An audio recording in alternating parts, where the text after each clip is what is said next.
का झगड़ा अक्सर आग की लपटें अपने आंगन तक ले आता है। अराकान आर्मी का हमला, म्यांमार की सीमा से लेकर बांग्लादेश के तीख नव शहर तक की लड़ाई और अब कब्जाई गई जमीनों की खबरें। ये घटनाक्रम न सिर्फ बांग्लादेश में बवाल मचा रहा बल्कि भारत की चिंता भी बढ़ा रहा।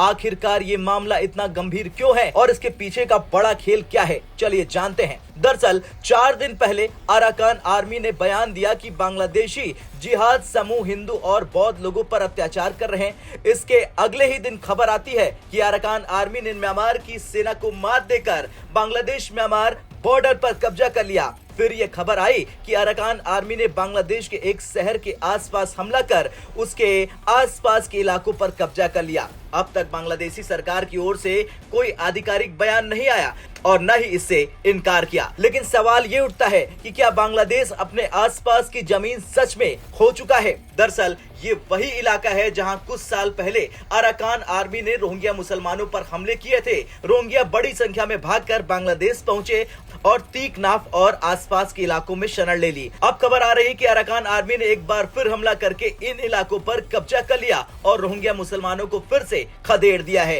इस पूरे घटनाक्रम से भारत चिंतित है क्योंकि कई लोग इसे बांग्लादेश के खिलाफ एक सजा की तरह देख रहे हैं, खासकर बांग्लादेशी नेताओं के हालिया बयानों के बाद जिसमें वे भारत के खिलाफ बड़े बड़े दावे कर रहे थे। लेकिन ये भारत के लिए उतनी अच्छी खबर नहीं है जितनी लोग सोच रहे हैं। अगर अराकान आर्मी ने सच में बांग्लादेश की जमीन कब्जाई है तो ये सिर्फ एक शुरुआत है। आगे और जमीन कब्जाने की संभावनाएं बढ़ेगी। बांग्लादेश की पूर्व प्रधानमंत्री शेख हसीना ने पहले ही खुलासा किया था कि अमेरिका बांग्लादेश और म्यांमार का हिस्सा तोड़कर एक नया देश बनाना चाहता है। हालांकि उन्होंने ये ऑफर ठुकरा दिया, लेकिन कुछ ही महीनों बाद उनका तख्ता पलट हो गया। अराकान आर्मी का ये उभार भले ही हिंदुओं और बौद्धों की रक्षा के नाम पर हो, लेकिन असल में इसके पीछे अमेरिकी समर्थन की बातें सामने आ रही। लेकिन इस बीच अजीत डोभाल चीन जा रहे हैं और एक्सपर्टों का मानना है कि ये बैठक सिर्फ भारत चीन विवाद के लिए नहीं थी बल्कि बांग्लादेश और म्यांमार की स्थिति पर चर्चा भी हुई थी। ये साफ है कि अराकान आर्मी का